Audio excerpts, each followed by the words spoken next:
Thanks, Duncan. So we're going to go right into next session, and then lots of discussion, I hope. But I do want to touch upon something that Duncan just said, which is what is the definition of piracy? And actually, I really like the definition you just used, which is a second definition, which is it's actually a reflection of unmet user needs. Because this is what we're dealing with. These are people that want to share. And we're in the business of sharing information. There's no different than kids wanting to have the ice cream that the other kid is eating. And we should enable that. That's our job. So I want to talk a little bit about scholarly collaboration networks. Because scholarly collaboration networks, they actually solve for a user need that we as a publishing industry are not solving for too well. Therefore, piracy is coming up. And one way we can solve it is fighting the pirates. Another way to solve it is actually we should look at ourselves and improve. So, a couple of statistics. Notably, by the way, not all of these sites are pirate sites. These are 3 scholarly collaboration networks, so ResearchGate, Mendeley, and Academia. These are sites where ResearchersGate share and collaborate. And then there's one site called Sci-Hub. That's not a collaboration site, that is a pure download site. But all these other collaboration sites also allow for content downloading, or content sharing. So the question is, what is piracy and what is collaboration? And what should we allow and what should we block? As you can see also, researchers go to where it's easiest. So when the first collaboration sites came up, for example, take Mendeley and Academia, pretty much Mendeley was the site where sharing collaboration in user groups was made most easy. And of course, it was a reference manager. And then suddenly there was this site called ResearchGate, where you could get all the content for free, no barriers. So then, boom, it skyrocketed. But then, a couple of years ago, Sci-Hub came up, which actually lowered the barriers even more. And my argument for ResearchGate toppling off a little bit is not because of actions that we took as the publishing industry, but actually because a lot of researchers have now chosen to go to Sci-Hub to download their content there. I think the real problem is we're making sharing pretty difficult. So, as an author, you want your works to be read. You want your research to be disseminated. And yes, there is gold open access, there's green open access, and that's all great. But a lot of our content is actually still subscribed content. And actually, in many countries, subscribed is still the way to go. So we should think about how to make sharing work in a subscribed world as well. And if you look at it, researchers, they want to create researcher profiles, they want convenience in terms of access, and as authors, you typically want to see what happens with your article. You want to see usage, you want to see stats, you want to see who read your article.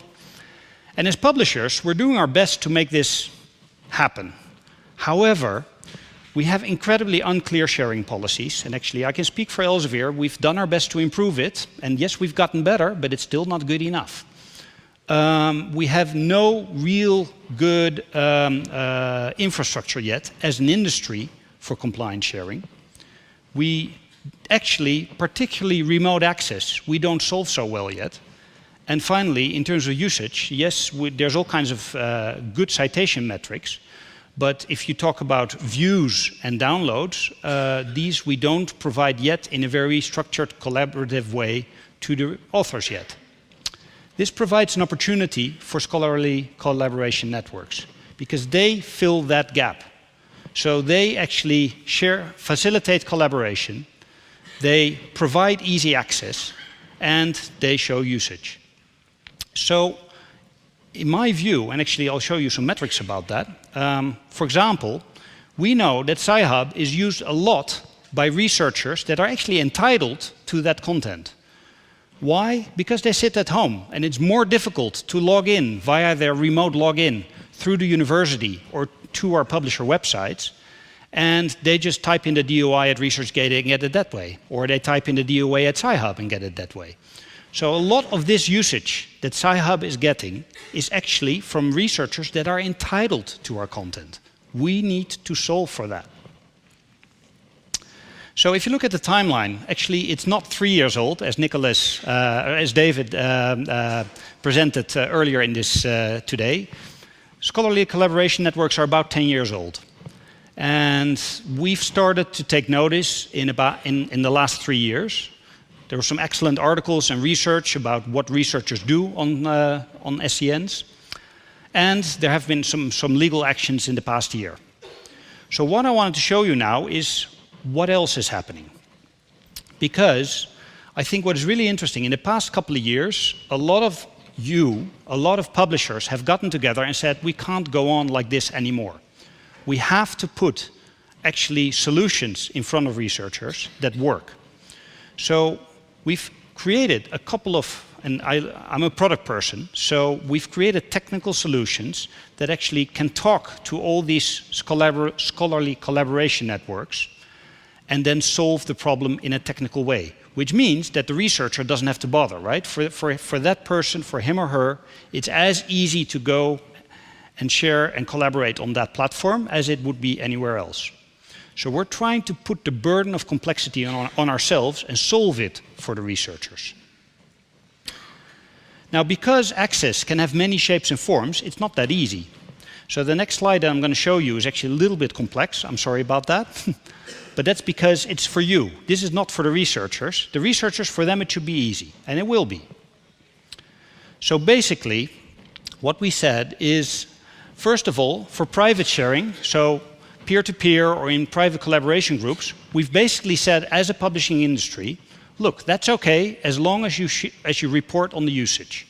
That was actually a big step, and this we took as an industry 2 years ago. Obviously, most of the sharing and most of the piracy goes in the public domain. That is more complex. So first of all, GoldOA, okay, that's solved. That's easy. We've got a very good system from Crossref where you can pool the license information and done. But particularly GreenOA and subscribed articles, it's pretty difficult. As a researcher, if you want to share your article, you may not know exactly what you have in your hand. You put it on a platform, and then the platform also has a difficult job figuring out what am I looking at. So therefore, what we've implemented with actually half the publishers is tagging our articles. We now tag our articles with I'm a version of record, or I'm a author manuscript, which makes it very easy for platforms to recognize, hey, this is a version of record, or this is an author manuscript. And the second thing that we're now implementing in a pilot with Crossref is that we put our sharing policies in a technical language in Crossref, right? So the researcher doesn't have to understand it, you don't have to understand it, but the platforms can just read out what can be done with that article and then take a decision. So there's a machine-readable decision rule sitting with Crossref that says, okay, you're a commercial platform, this is an author manuscript, it's 1 year old, yes, you can be shared. Or, hey, this is a version of record, it is subscribed, no, sorry, you cannot share it, only private. Finally, for the remote access, it's quite important that we also get a unified entitlement system as an industry, and we get a unified login system. All these initiatives combined actually work for platforms like Mendeley, or hopefully soon also EndNote, that want to work with us as an industry. So what do we do with the platforms that do not want to work with us? Because we can solve it for the researchers and we can solve it for platforms, but then if there's a Sci-Hub out there that doesn't want to play according to these rules, what do? Well, then we need to grab the stick and actually start hitting them. But I think the first thing we need to do as an industry is solve it for the researcher, because they're our real customer. So, just showing you, half of the publishers are currently tagging their articles. If you're one of those publishers that's currently not yet tagging your articles, please start doing that, because otherwise platforms will not know what to do with your articles. Secondly, There's usage counting. There is now an established way to establish counter usage remote from your platform. It's called DUL, Distributed Usage Logging. Again, Crossref and Counter are working here. Platforms can now report their usage in a counter-compliant way to you. So this will work according to your business model. So if they show your article, that's fine, right? Because you get the usage and you can then show that to your customers, which represents value. Finally, if platforms do not want to work with you, you have to show a stick. So about a year ago, we got together with 4 other publishers. So in the beginning, it was ACS, Brill, Elsevier, and Wiley. And we formed a coalition of responsible sharing. And we said, look, we can't just be nice to platforms and say, look, will you please work with us? And then the platform says no. And then you say, will you please work with us? No. Will you please work with us? And again, the answer is no. So what we did is we actually took them to court and sent takedowns. As a result, you can see that ResearchGate took action. So out of their 17 million full-text PDFs that they host, they took down 4 million PDFs. 90% was coalition content, 20 to 30% was non-coalition content. That was a one-off action, we believe. So since then, their content has been growing again. And we now believe that there's still roughly 4 million illicit articles on ResearchGate. And we therefore think it's good if the coalition grows. So therefore, we should also make sure that ResearchGate actually focuses on the legit content and works with us to expand on the good use cases that they're already doing for the legitimate content. So my story is not legal. My story is about working for our researchers and making sure that we do the hard work. Because the problem is, we are, 5,000 publishers. And as 5,000 publishers, we all have to implement these difficult things. We all have to invest. And we all occasionally have to show a stick if they don't want to work with us. But in the end, we can only show a stick if the researcher says, look, what you're doing is the right thing.